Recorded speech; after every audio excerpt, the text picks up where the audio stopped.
Привет, Денис. Пытаюсь сейчас донастроить чуть-чуть тут, а то что-то пошло не так.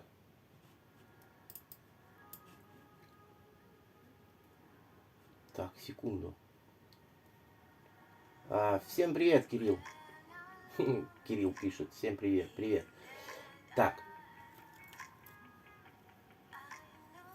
Задержка капец, конечно, капитальная. Так. Сейчас я настрою тут уже окончательно. Хорошо, Денис, что ты тут. Если что, будешь поправлять меня. Потому что буду говорить все-таки свое имхо больше по данному вопросу.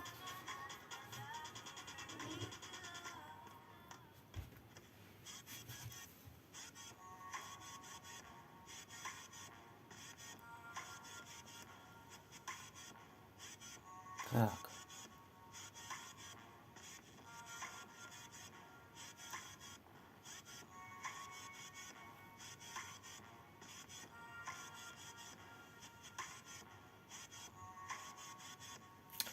Короче, долго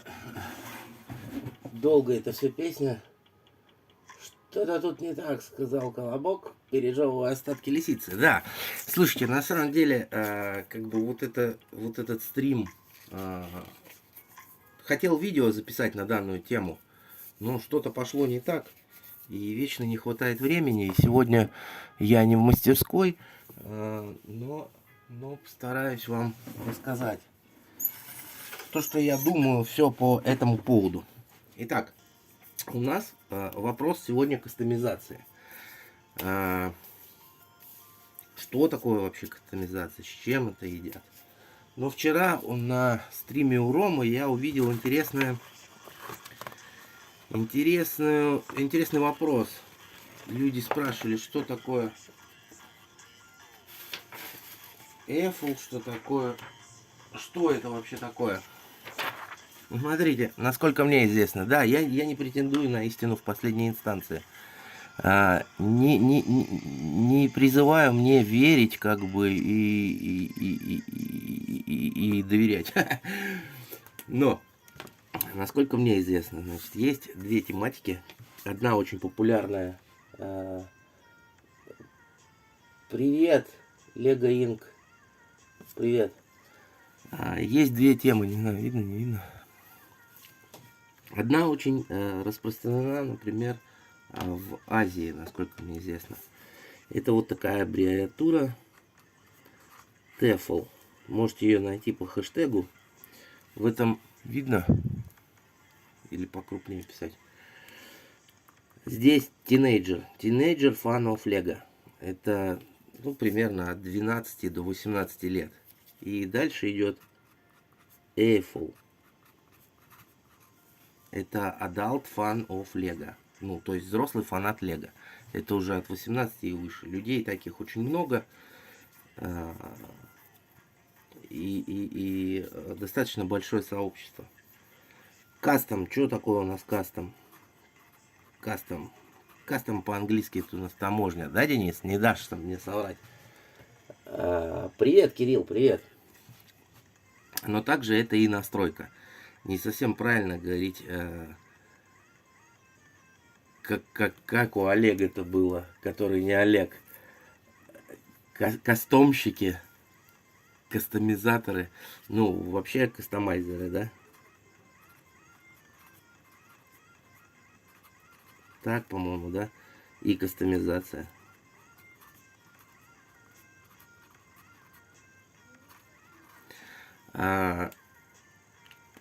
Буквально это, ну, настройка. То есть ничего такого прям тут сверхсекретного нет. И, наверное, близкое слово, наверное, да, кастомайзер, наверное, кустарь, да, по-русски. Кустарщина, кустарное производство. Кастомайзером вообще любой может быть человек, как мне так кажется. Это опять же мое личное мнение. Может быть, у вас другое какое-то видение ситуации. Ну вот возьмем, например, там Бэтмена. Я хочу Бэтмена вот в таком виде видеть. Ну, к примеру. Переставил все, что я сделал. Настроил так, как хочется мне, правильно? Сдавайся, блин. Вот, я настроил фигурку так, как мне хочется. Это уже кастом. Считается кастом. Какие-то фигурки Лего, допустим, не делает. Их просто в природе нет. Вот у меня ребенок тоже кастомит потихонечку. Например, такого вот пассажира он закастомил. Я, правда, не знаю, кто. Ну, глянь, тут что-то тут у него тут тоже интересно, короче. Но Лего такого не делает. Там, ну, насколько фантазии хватит. Мы не будем в этом видео, мы не будем, наверное... Как дела? Нормально. Мы в этом видео, наверное, не будем разбирать вопросы такого кастома, как типа сделал для себя, да? Денис, кстати, привет тебе большой. Мы не будем разбирать вопрос кастомизации по а-ля нарисовал фломастером, слепил из пластилина. Мы не будем в этом видео разбирать вопрос с декалями. То есть я расскажу два способа. Два способа. Это у нас PET-печать, она же тампо.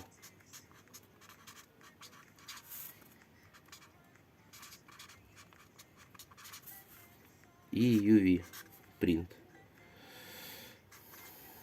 Пусть будет так. ОФ-печать.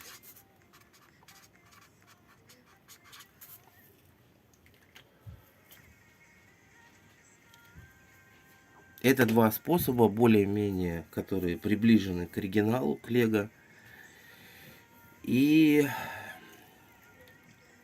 которые дают, ну, более-менее результат, который нас устраивает. Но сразу оговорюсь, забегу вперед. Если кому-то интересно более вопрос сделать там для себя что-то, да, то, пожалуйста, фломастеры, двухкомпонентные клеи, глина, запекающиеся пластилины всякие, пожалуйста, лепите. И творчество я только поощряю, например, такое, поддерживаю. Мы рассмотрим пока вот эти вот вопросы, которые меня волнуют больше всего. Итак, что мы имеем или не имеем? Как меня слышно вообще? Интересно будет на такую тему поболтать или нет? Рассмотрим просто какие-то подводные камни, которые не всегда на виду, скажем так. И отсюда попытаемся выяснить, сколько это вообще все стоит. Насколько это дорогое удовольствие. Потому что в последнее время все чаще встречаю такие запросы. А я хочу вот одну штуку. А что вам что вам стоит сделать одну штуку? Ну это же не сложно. Сделайте одну штуку. Давайте поэтому разберем. Сделаем мы одну штуку или не сделаем. И сколько это будет нам стоить по итогу. Так, чат. Да, интересно, пишет Кирилл. Ну давай тогда я пока буду ориентироваться на тебя. Если кто-то что-то хочет поддержать, то ссылка на донаты в описании. Погнали. Первое, тампо печать. Это печать, которую использует непосредственно Лего. Плюсы. Хорошее качество. Ну и разброс в цветах. Плюс. Плюс тоже несомненный, потому что можно сделать серебряный, можно сделать золотой цвет. То есть в этом ограничений практически нет. Можно подобрать любой цвет. Минусы какие? Очень дорогостоящие. Давайте, наверное, с этого способа и начнем разбираться. Достаем нашу папочку. Давайте разбираться. Все делается, все рисунки рисуются в векторной программе. Кто-то использует Adobe Illustrator, кто-то CorelDRAW. Но в итоге нам нужен все равно файл EPS будет. Итак, на этом листочке мы разберем и постараемся посчитать, сколько нам выйдет PET-печать. Денис, ты смотришь? Если смотришь, кивай головой. Я хотя бы буду знать, что ты смотришь. И может быть где-то ты меня поправишь. Потому что ты на этом уже собаку съел. Итак, первое, что нам нужно, это файл. Есть какой-то определенный шаблон. Берем штангенциркуль, обмеряем это все. Получаем вот такого вида шаблончик. Если у кого-то есть возможность достать там по блату, находим это все в сети или у друзей.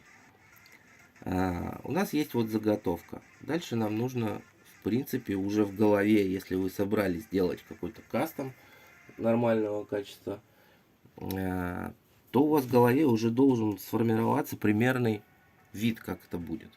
Как это будет выглядеть хотя бы условно примерно.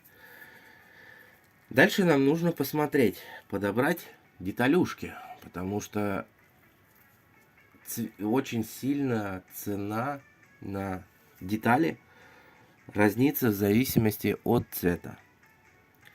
То есть у нас есть отдельно торсики, причем у них могут быть разная окраска рук.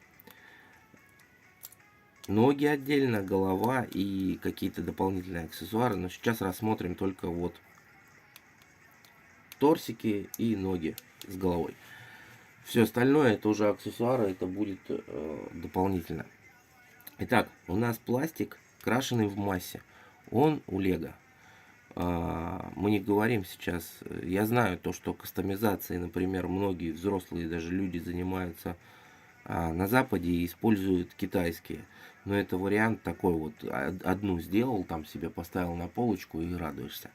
Если мы говорим про какое-то более-менее хорошее качество и делать это на продажу условно, либо там друзьям дарить, опять же вариант как бы без всяких продаж, то лучше делать, конечно, на оригинальных деталях Лего. И я, и вот Денис в чате он присутствует, мы делаем все это на оригинальных деталях Лего. Сейчас чуть музыку потише сделаю, что-то она меня с мысли сбивает.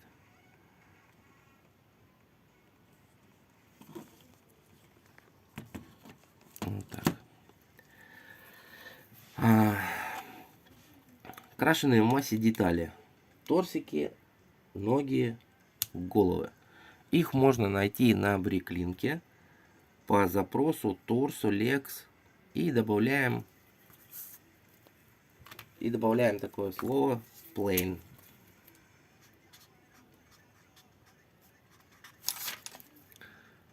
Plain. Это значит чистый, без рисунка. И сразу смотрим, сколько нам нужно, есть ли они вообще в наличии, сколько нам нужно, сколько мы сможем купить и так далее. Опять же, от многих слышал, вот, я открываю Бриклинк, вот эта деталюшка стоит там столько-то. Мы сейчас говорим не об одной фигурке, мы говорим о достойном качестве и достойном способе его сделать, добиться. Поэтому цена на Бриклинке за одну фигурку, которая у вас выскакивает в первой же вкладке, которая открылась, да, если вы нашли по запросу или по артикулу, она ни о чем не говорит. Допустим, сразу забегая вперед, скажу, что вот эти мы рассматриваем два способа. Это не единичная фигурка. То есть, например, PET-печать, она же там по печать, имеет смысл делать от 20 штук. То же самое и UF. Одну фигурку делать, нерентабельно, невыгодно.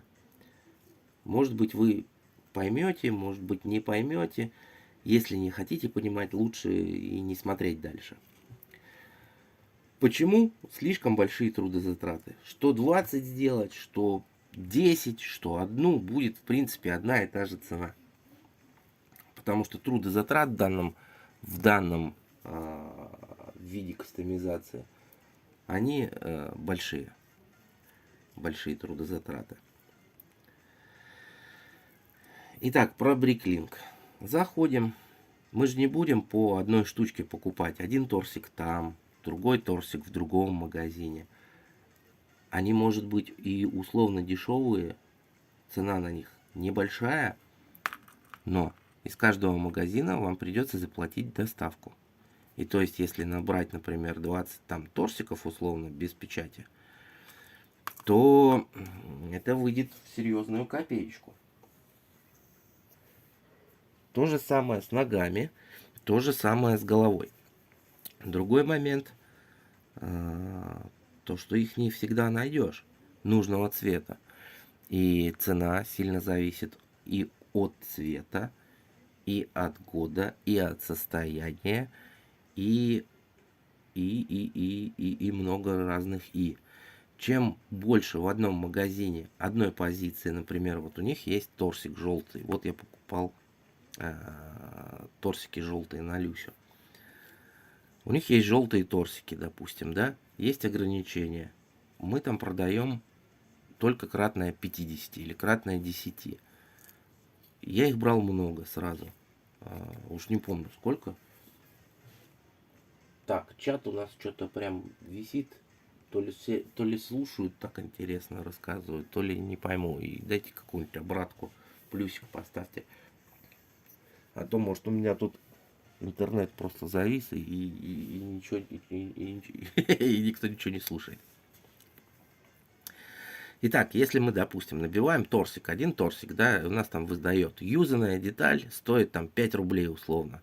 Ну, вы понимаете, что она не обойдется вам 5 рублей, она обойдется вам еще плюс минимум, это доставка, минимум. И если вы будете закупать по 5 рублей в 10 магазинах, вы там по 5-10-15, а где-то в некоторых магазинах и 30-35 долларов стоит доставка, вы только на этом можете, ну, как бы влететь на копеечку. Поэтому мы ищем магазины там, где нужное количество нам, примерное, ну, хотя бы половину нам найти, и то некоторые детали, их сложно найти в принципе, потому что их мало, и приходится иногда выгребать там по 5, по 10. Это все стоит, естественно, это все отражается на конечной стоимости продукта, непосредственно продукта. Потому что одно дело мы рассматриваем пока только торсики и ноги и головы. И другое дело, когда мы рассматриваем аксессуары, прически и так далее. Например, вот что было с Люсей. С Люсей закупились отдельно ноги, отдельно торсики. А головы и прически, если покупать отдельно, они вышли бы, ну, неприлично много. Поэтому мне пришлось закупить прямо фигурки Люсик полностью.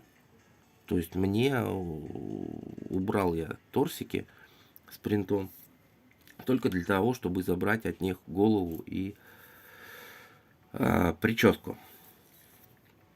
Ну что, давайте, наверное, посчитаем, пока PET-печать, да, она самая дорогая у нас выйдет. Смотрите, у нас есть фигурки. Денис, поправляй меня, мы переходим к самому интересному. Это мы уже переходим с Брicklink, разобрались, да, если мы, допустим, решили делать 20 фигурок, нам надо купить 20 торсиков. Иногда приходится покупать торсики с принтами, потому что их в принципе нет чистых, да.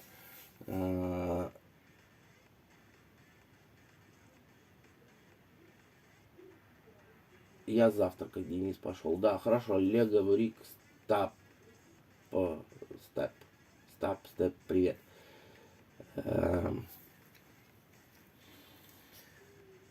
В принципе, нельзя найти иногда детали, которые крашеные в массе соответствовали бы нашим ожиданиям каким-то, да? И приходится покупать уже принтованные и их как-то там стирать, подчищать и так далее. Дальше мы рисуем, пока к нам едут детали условно, мы рисуем дизайн. Хотя он уже, ну, в голове у вас должно быть какое-то представление.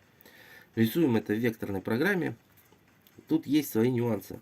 Есть прям такие засадные, скажем так, моменты. Если мы делаем, вот сейчас говорим конкретно про тампопечать. Мы подготавливаем файлы.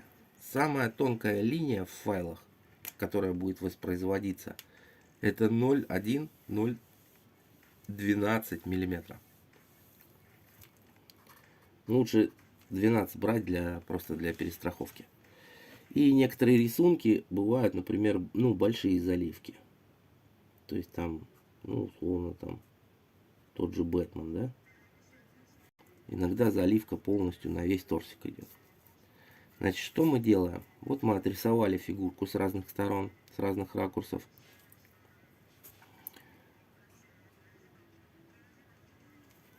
И дальше нам нужно распределить это по зонам. В PET-печати очень много зон. Первая зона — это торсик. Вот перед, сам перед, да?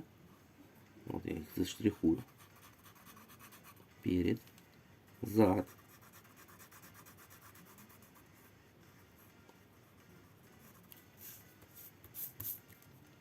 боковинка, вторая боковинка. Это к вопросу о печать 360 градусов. Дальше у нас идет отдельно хип, труселя. Вот эта вот часть. Это отдельная. Спереди и сзади.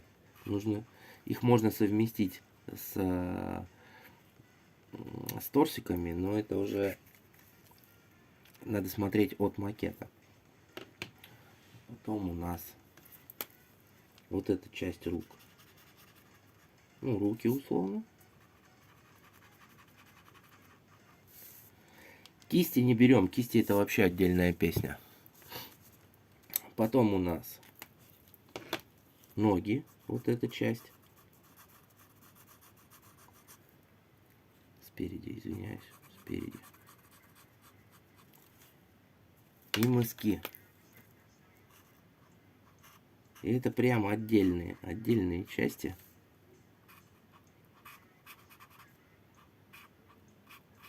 Вот эта вот часть. Потому что PET-печать — это тампопечать, и сюда просто не пролезет тампон из-за особенностей изгибов самой фигурки. И поэтому приходится печатать их отдельно. Ну, соответственно, лицо и зад лица. Итого, если посчитаем, нам нужно будет, если мы делаем, допустим, фигурку, на которой напечатано лицо, торс спереди, пусть это даже будет вместе с хипом, вместе вот с этой частью, пусть даже так, ноги, лицо 1, торс 2, ноги 3, мыски ног 4, руки 5, так как они в разные стороны смотрят, да, и 6. Это я без боков торсиков говорю.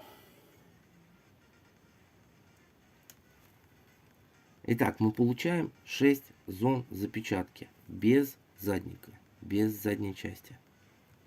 Хотите, посчитаем и ее. То есть у нас получается лицо, торс, ноги, ботинки, условно говоря, рука и вторая рука. Ну, наверное, все-таки надо добавить, наверное, спину. Давайте добавим спину. Это будет седьмая зона. Можем носки выкинуть. Ну, пока вот так, значит, да? Если условно, еще раз, мы печатаем голову. Мы печатаем торсик. Пусть будет здесь, не знаю. Ну, пусть там условно Бэтмен будет.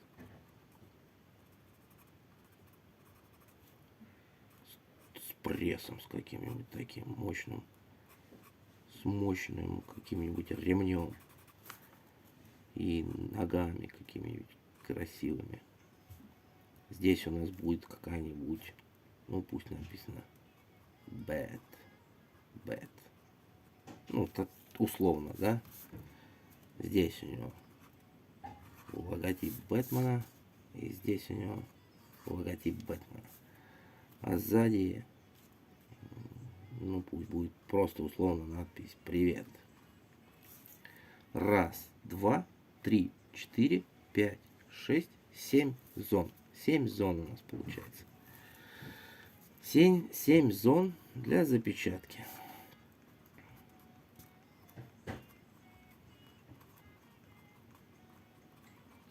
Дальше все зависит от... Привет, Диего Брандо, привет. Дальше все зависит от того, сколько мы используем цветов.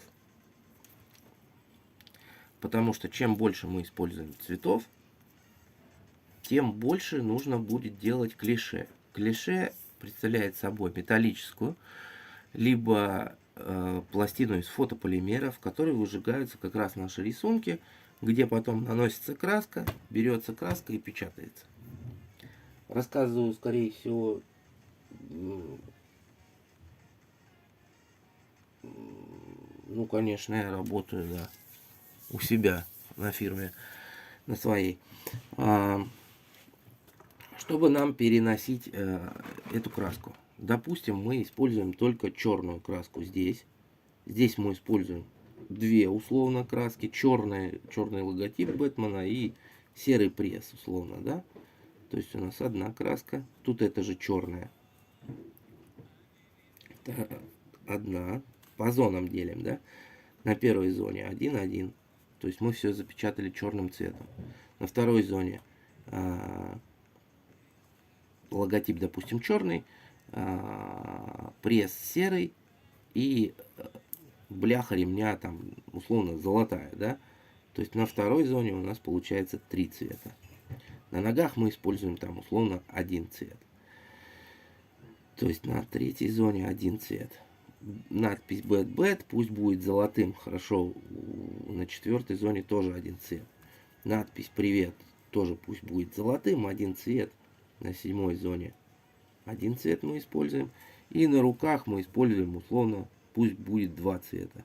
То есть на пятой зоне 2 цвета. Кружок условно серебряный, буква золотая. И на шестой зоне тоже используем 2 цвета. Нам, соответственно, нужно подготовить 2 файла. То есть если у нас на торсике идет двухцветный рисунок, отдельно логотип, отдельно пресс, да, нам нужно подготовить файлик вот таким вот образом. Отдельно торсик, где нарисован логотип,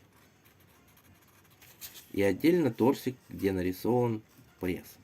Потому что это 2 разных цвета, они будут наноситься 2 разными ударами.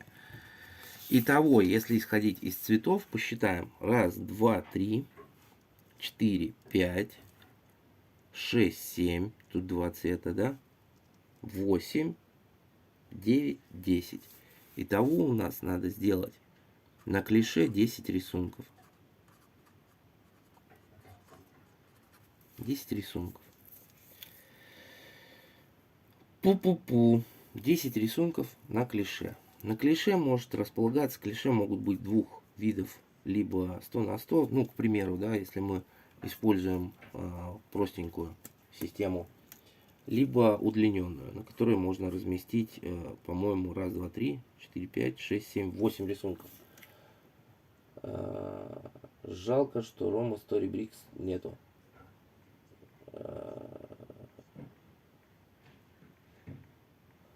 Да, Roma Storybricks, привет тебе большой. Кто хочет поддержать канал, я вот тут читаю просто. Почему у тебя так мало просмотров и лайков? Ты же такие крутые кастомы делаешь. Ты вообще крутой. Нет, Lego Brick Stop. Stop. Как правильно тебе писать? Star или Stop? Это ты крутой, то, что написал, зашел здесь, задался этим вопросом. Я не знаю ответа на данный вопрос. Видимо, что-то не так. Видимо, что-то не так пошло. Не знаю, я не знаю, почему. Это сложный для меня вопрос. Почему? Ну, наверное, скучно рассказываю или уже старенький, занудный стал. Итак, нам надо сделать 10 рисунков, да? 10 рисунков на клише. Если мы используем квадратное клише, то на нем располагается только 4 рисунка. 4 рисунка только лишь. А нам надо 10. Значит, мы будем делать 2 клише. Я буду условно рассказывать про квадраты, потому что на них легче считать.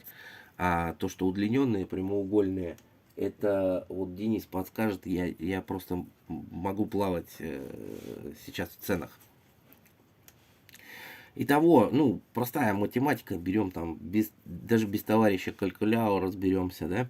У нас есть квадрат, на нем можно 4 рисунка расположить, нам надо расположить 10 рисунков, соответственно, нам нужно использовать 3 клише. 3 клише. Это мы вообще не берем стоимость фигурок, которые мы заказали на Бриклинке, они к нам идут. Кто не видел, потом пересмотрите, посмотрите. Я рассказываю, как на Бриклинке это сделать. Рома сказал, что чуть позже подойдет. Хорошо, без проблем. Можно всегда посмотреть в записи. 3 клише, да, ну прям очень грубо считаем. 3 клише. У нас одно клише по 1500 идет сейчас. Сейчас, ну, на момент записи трансляции. И то это очень условно. То есть нам надо 3 клише по 1500. Получаем 4500 рублей. Это мы еще ничего не начали делать. Это при условии, то, что файл мы делаем сами. Сами вот эту разблюдовку по цветам делаем, сами заказываем, сами подготавливаем макеты чтобы для изготовления клише, ё-моё, я прям запнулся, когда цены начал считать.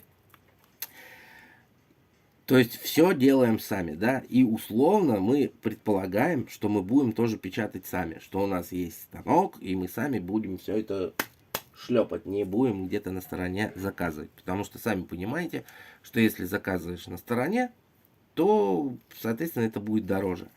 Здесь цена клише я указал ориентировочную с расчетом на то, чтобы заказать их на стороне.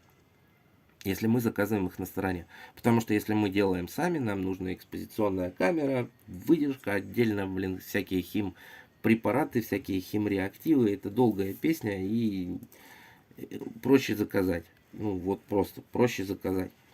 У тех, кто этим занимается уже многие года там, печатью, они сделают все качественно и прекрасно. Дальше. Если мы заказываем где-то, у нас пришли фигурки. У нас условно пришло 20 фигурок. Давайте рассчитывать из того, что мы делаем 20 штук. Кастом, пэт-печать, там по печать. Мы делаем 20 штук, условились. Так, понял. А как ты думаешь, что выиграет альфа-хищник, который в белой броне?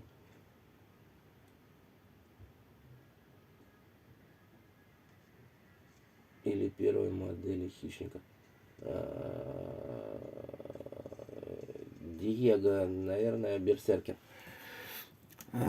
Так, рассчитываем то, что нам надо сделать 20 фигурок, вот условно 20 фигурок. Мы закупили фигурки, то есть цену фигурок я сюда даже не закладываю, потому что она очень сильно отличается от цвета непосредственно самих деталей, от их наличия и так далее. Состояние это нужно смотреть отдельно. Закупка это отдельная песня. Цену закупки под вопросом. Цена закупки. 20 штук рассчитываем. Итого мы получили, что у нас на фигурку нужно 10 рисунков нанести разного цвета, потому что цвета в тампопечати, они наносятся отдельно. То есть там белый, черный, желтый, ну, условно, разные цвета. Вот на Люсе, если смотреть, тут у нас получается, если делать это тампопечатью, бока с прессиком, ну и, соответственно, центральная привлекающая внимание часть. Это один цвет, черный цвет у лифа. И на самом лифе еще два цвета. То есть у нас получается раз, два, три, четыре. Четыре цвета. Четыре. Мы рассматриваем сейчас два спереди, да? Я просто могу рассказать историю альфа-хищника. Диего Брандо, прекрасно. Я знаю историю альфа-хищника, которую почему-то записали в канон. Ее придумала Нека при поддержке, скажем так, условно 20 века Фокс. Я ее знаю прекрасно, как он попал туда каменгом и поднял бунт. Но сейчас мы рассматриваем вот вопрос именно по кастомизации. Так, мы посчитали, что нам для изготовления клише нужно 4500 условно на одну фигурку. То есть вот эта цена закупки у нас складывается, да, на 20 штук. Мы уже получаем, клише делается один раз. Один раз на определенную там фигурку или на определенный рисунок. И это, опять же, повторюсь, мы рассматриваем, просто сбили сейчас с хищниками. Про хищников давайте чуть-чуть попозже пообщаемся. Я, может быть, отдельно сделаю сегодня стрим, потому что у меня есть тут такая приколюха офигенная. Я, может быть, ее попозже покажу, позже днем. Прям, сбился, конкретно сбился. Все фигня, давай по новой. Итак, там по печать, да? 10 цветов, 10 рисунков на различных зонах. Мы получили то, что нам надо сделать клише. Это на это уйдет 4500. Цену закупки я не рассматриваю, это отдельно вообще балалайка.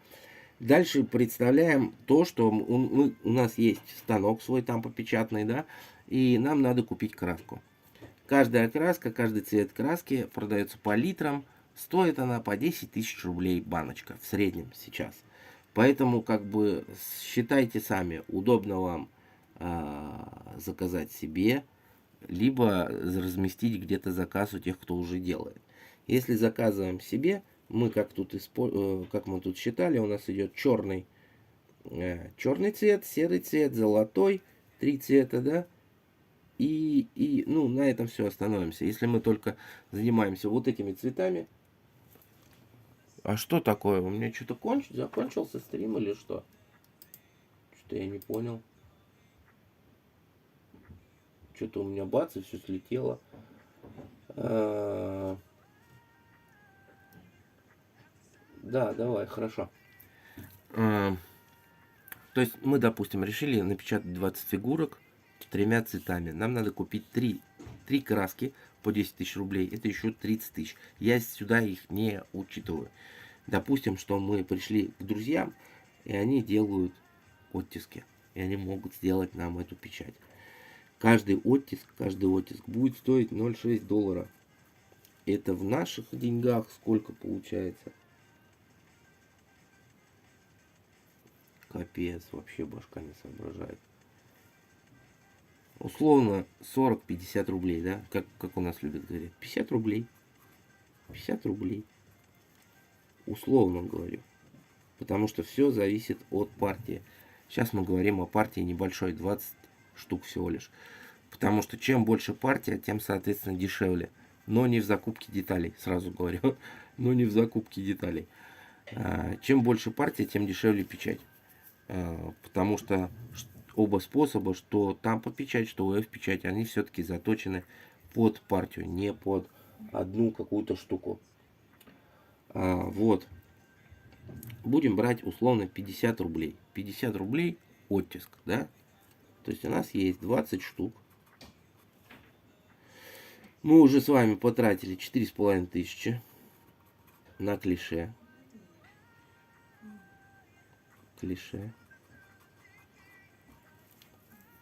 И теперь нам надо сделать оттиски. То есть мы пришли к друзьям, мы не стали покупать краску, мы пришли к друзьям, у которых есть там по печать станочек, которые согласны заморочиться, сделать там приладку какую-то, какие-то приспособления, которые будут держать фигурки непосредственно, и наносить Печать. Каждое нанесение печати, ну, при условии то, что он тратит свою краску, то, что он занимается, друг, скажем так, да, друг, знакомый, неважно, там, кому вы пришли. Надо потом это все промыть, химреактивы и все остальные дела. Считаем по 50 рублей. То есть у нас на фигурке 10 рисунков. 10 на 50 мы получаем 500 рублей. 500 рублей за одну штуку. За одну штуку. 500 рублей за одну штуку. Это мы просто пропечатали. Это не самый сложный рисунок. Это не самое сложное совмещение какое-то.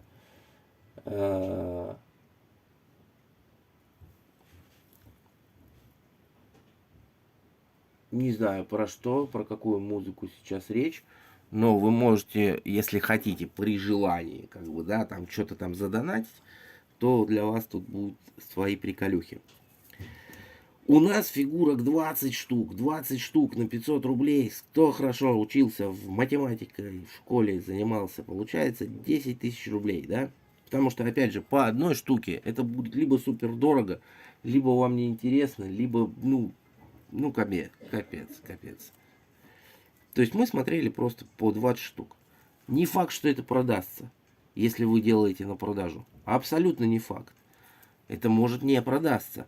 То есть для вас это будут в данном этапе, до того, как если вы планировали продавать, до того, как продавать, это ваши прямые убытки. Прям вот убытки. Если вы делаете для себя просто чисто хобби, поставить на полочку, подарить друзьям, это тоже прямые убытки. Поэтому это увлечение, оно не из дешевых, скажем так. Проще, конечно, закастомизировать, подобрать фигурки, уже те детали, которые сделаны лего непосредственно, сделать, выбрать нужные торсики, там ножки, ручки, головы и просто собрать уже из готовых. Да, такая кастомизация тоже есть. И это тоже кастомизация, кто бы что ни говорил. В любом случае, можно пойти таким путем. Если мы идем каким-то другим путем, нам надо что-то уникальное, то вот это уже будут прямые ваши затраты. Если исходить из опыта, скажем так, могу сказать, что при закупке ручки, торс, ноги и голова условно выйдет примерно вместе с доставкой 3-4 доллара. Евро. Евро. 3-4 евро. Условно считаем по... Ну, пусть она 300 рублей будет, да? Пусть 300 рублей вам обошлась вся фигурка. Она приехала к вам, вы начали этим заниматься. 300 на 20 получается 6000. И то есть, чтобы у нас сделать 20 фигурок со своего дизайна, не могучего, да, такого простенького, нам нужно потратить не одномоментно, но вообще от идеи, от А до Я, от идеи до реализации, при условии, что половина работ мы делаем сами, при условии того, что мы делаем файлы сами, при условии того, что мы подготавливаем полностью весь процесс сами, нам это все равно обходится в 6 плюс 4,5 плюс 10. Получается 20 500 рублей. 20 500 рублей. 20 фигурок с простым рисунком, 3 краски, 10 зон запечатки, 7 зон запечатки. Вот как-то так. При этом, при всем, если говорить уже о каких-то секретах подготовки макета, лучше, когда от краев мы отступаем хотя бы миллиметр, чтобы у нас здесь был такой бортик, зазор. Потому что сейчас Олег, который не Олег, вы знаете, Лего 2099, хочет замутить такой кастом. Я ему, конечно, всячески подбадриваю и поддерживаю. Я думаю, что все-таки получится, но это прям высший пилотаж, когда надо отбить вот такие вот тонкие линии по краям. Это прям, это высший пилотаж считается. Лучше закладывать, конечно, по 0,5 хотя бы, либо миллиметр от края. Чтобы у нас печать шла уже просто по прямой поверхности.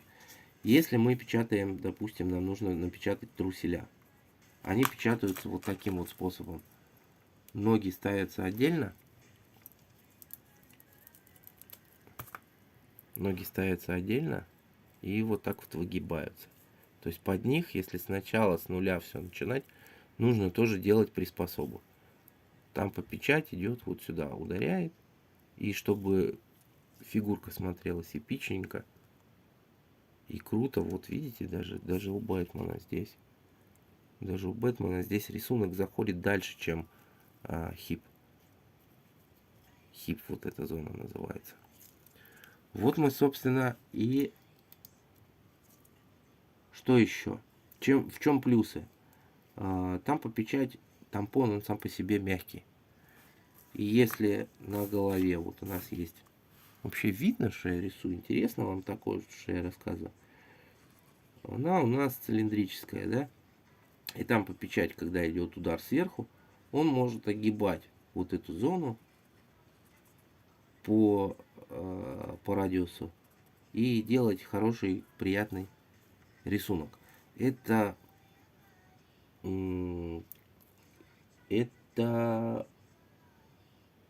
плюс, несомненно, по сравнению с ОФ-печатью.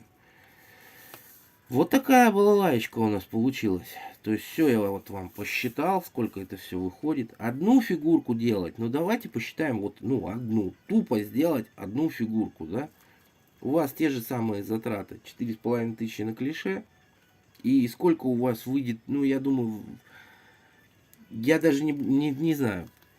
Просто найдите на том же Авито, там по печать по пластику, потому что там отдельные краски используются и все такое прочее.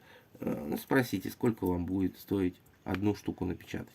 Никто, ну, за это не возьмется, тем более, если нужно прилаживать. Ну, может, кто-то и возьмется. Ну, я лично, ну, например, нет. Так, победа. Кто играет в Predator Hunting Grounds? Какого у вас уровня? У меня 18. Я не играю вообще. Так, на чем мы остановились? Если делать одну штуку. Ну, я не знаю. Денис, ты бы взялся, например, делать одну штуку? Я бы нет. Потому что, ну, это определенный головняк. Плюс еще ко всему. То, что касается пэт-печати. Имейте в виду, что чем больше цветов, тем сложнее в производстве фигурка сама. Именно вот в печати. Китайцы сейчас молодцы, и Лего молодцы. Они используют, в принципе, многокрасочные станки. Может быть, вы видели, когда подается фигурка, и один тампон наносит один цвет, она переезжает, сразу наносится второй цвет, третий и так далее.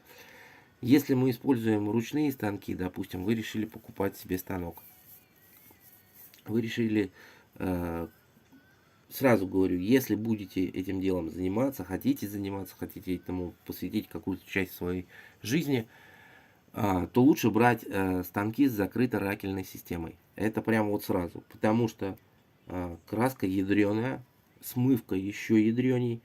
Если не будет вытяжки, вот этим вот всем заниматься в домашних условиях я крайне вообще не рекомендую.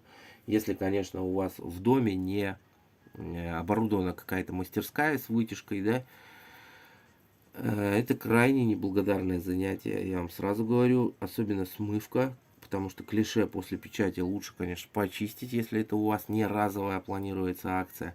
Клише можно использовать много раз, то есть вы отпечатали одну партию, да, там, и отложили их, помыли, отложили, можно дождаться там прихода следующих деталей и их, допустим, повторить, либо повторить другими цветами.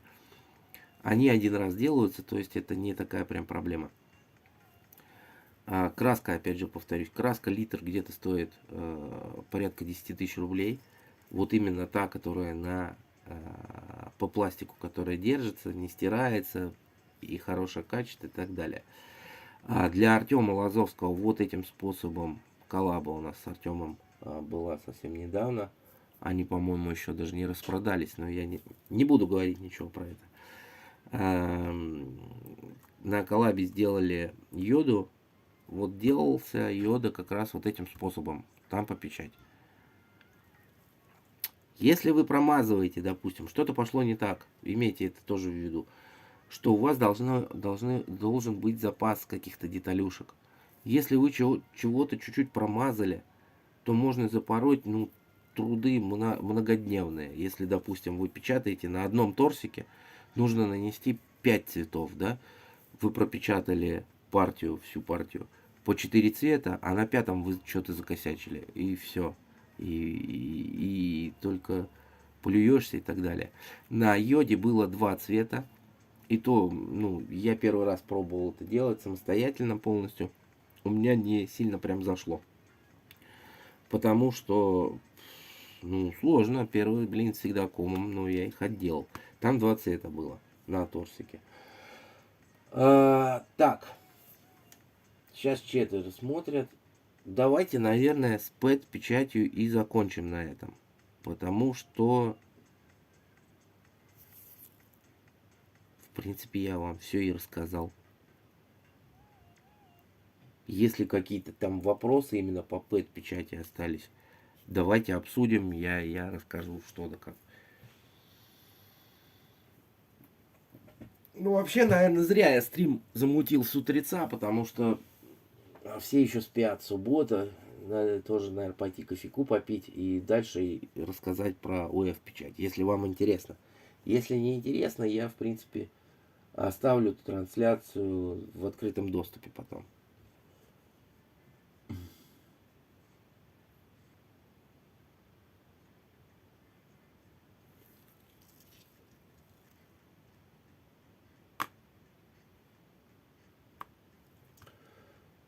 Так, ну что, вопросов нет, я не вижу в чате особо вопросов. Давайте тогда прервемся, сделаем у кого-то легкий завтрак, у кого-то обед, ужин. И вернемся. Про пэт-печать я вам, в принципе, все уже рассказал. Чуть позже запущу еще стрим про ОФ-печать. Наверное, люди проснутся. Ну, по крайней мере, ну, все, что знал, я вам рассказал. Если есть вопросы, задавайте, спрашивайте, без проблем отвечу. А так, давайте вернемся через часик. Все, давайте прервемся. Пока-пока. Всем спасибо, кто был на стриме.